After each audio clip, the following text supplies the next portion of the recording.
RCB ಫ್ಯಾನ್ಸ್ಗೆ Sankranti ಹಬ್ಬದ ವೇಳೆ ತುಂಬಾ ಒಳ್ಳೆ ನ್ಯೂಸ್ ಸಿಕ್ಕಿದೆ. That is very good news.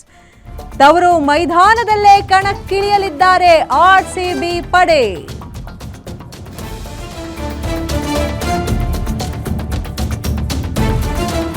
ತವರು ಮೈದಾನದಲ್ಲೇ RCB ಪಂದ್ಯಗಳು ನಡೆಯೋದು ಖಚಿತ ಅಂತ ಹೇಳ್ತಿದ್ದಾರೆ. ಚಿನ್ನಸ್ವಾಮಿ ಕ್ರಿಕೆಟ್ ಸ್ಟೇಡಿಯಂನಲ್ಲಿ ಪಂದ್ಯಾಟಕ್ಕೆ ಗ್ರೀನ್ ಸಿಗ್ನಲ್ ಸಿಕ್ಕಿದೆ.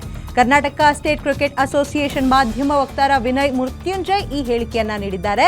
ಚಿನ್ನಸ್ವಾಮಿಯಲ್ಲಿ RCB ಪಂದ್ಯಗಳು ನಡೆಯೋದು ನಿಶ್ಚಿತ ಅಂತ ಹೇಳ್ತಿದ್ದಾರೆ. ಷರತ್ತುಗಳನ್ನು ವಿಧಿಸಿ ಪಂದ್ಯಗಳನ್ನು ನಡೆಸಲು ಅವಕಾಶ ಕೊಡುವ ಸಾಧ್ಯತೆ ಇದೆ. ಸೊ ಸಂಕ್ರಾಂತಿ ಹಬ್ಬಕ್ಕೆ ತುಂಬಾ ಒಳ್ಳೆ ನ್ಯೂಸ್ ಅಂದ್ರೆ ತಪ್ಪಾಗಲ್ಲ. ಏನಿದ್ದಾರೆ ನಮ್ಮ ರಾಯಲ್ ಚಾಲೆಂಜರ್ಸ್ ಬೆಂಗಳೂರು ತಂಡ ತವ್ರ ಮನೇಲಿ ಆಡಬೇಕು ಅಂತಿತ್ತು. ಬಟ್ ಆದರೆ ವಿಜಯೋತ್ಸವದ ದಿನ ಆದಂತಹ ಒಂದು ಪರಿಸ್ಥಿತಿ ಏನಿದೆ ಆ ಪರಿಸ್ಥಿತಿ ಮತ್ತೆ ಮರುಕಳಿಸಬಾರ್ದು.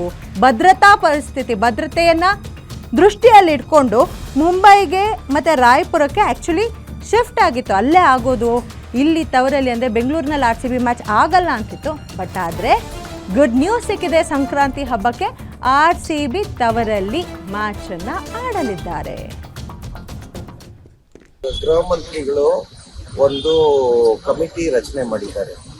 ಈ ಕಮಿಟಿಯವರು ಕೂಲಂಕುಷವಾಗಿ ಈ ನಮ್ಗೆ ಕರ್ನಾಟಕ ರಾಜ್ಯ ಕ್ರಿಕೆಟ್ ಸಂಸ್ಥೆಗೆ ಅನುಮತಿ ನೀಡಕ್ಕೆ ಮೊದಲು ಕಮಿಟಿ ಪರಿಶೀಲನೆ ಮಾಡಿ ಅವ್ರಿಗೆ ನಾವು ಮಾಡ್ತಾ ಇರೋಂಥ ಕೆಲಸಗಳು, ಫ್ಯಾನ್ ಸೇಫ್ಟಿ ಆಗ್ಬೋದು, ಬೇರೆ ಏನೇನು ಹಲವಾರು ರೆಕಮೆಂಡೇಶನ್ಸ್ ಬಂದಿದೆ ಕಮಿಟಿಗಳಿಂದ, ಅದನ್ನೆಲ್ಲ ನಾವು ಪರಿಪಾಲನೆ ಮಾಡ್ತಾ ಇದ್ದೀವ. ನಾವು ಅದೆಲ್ಲ ಇಂಪ್ಲಿಮೆಂಟ್ ಮಾಡಿದ್ರೇ ಕಮಿಟಿಗೆ ನಮಗೆ ಪರ್ಮಿಷನ್ ಕೊಡೋಕ್ಕೆ ಅವಕಾಶ ಇರೋದು. ಈ ಕಮಿಟಿ ಮೀಟಿಂಗ್ ನಡೆಸ್ತಾನೆ ಇದ್ದಾರೆ. ನಮ್ದು ಏನೇನು ಮಾಡ್ತಾ ಇದ್ದೀವಿ ಅದ್ರ ಬಗ್ಗೆ ನಾವು ಹೇಳಿದ್ದೀವಿ. ಅವ್ರಿಗೆ ಇನ್ನು ಕಮಿಟಿ ಅದು ಕೂತು ಮಾತಾಡಿ ಅವ್ರು ತೀರ್ಮಾನ ಮಾಡಿ ಅವ್ರ ಅನುಮತಿ ಕೊಡ್ತಾರ, ನಾವು ಕಾದು ನೋಡಬೇಕಾಗಿದೆ. ನಮ್ಮ ಕಡೆಯಿಂದ ಏನೇನು ಹೇಳಬೇಕು, ಏನೇನು ನಾವು ಮಾಡ್ತಾ ಇದ್ದೀವಿ ಅದ್ರ ಬಗ್ಗೆ ಕೊಟ್ಟಿದ್ದೀವಿ, ಅವ್ರಿಗೆ ವಿವರಣೆ ಕೊಟ್ಟಿದ್ದೀವಿ.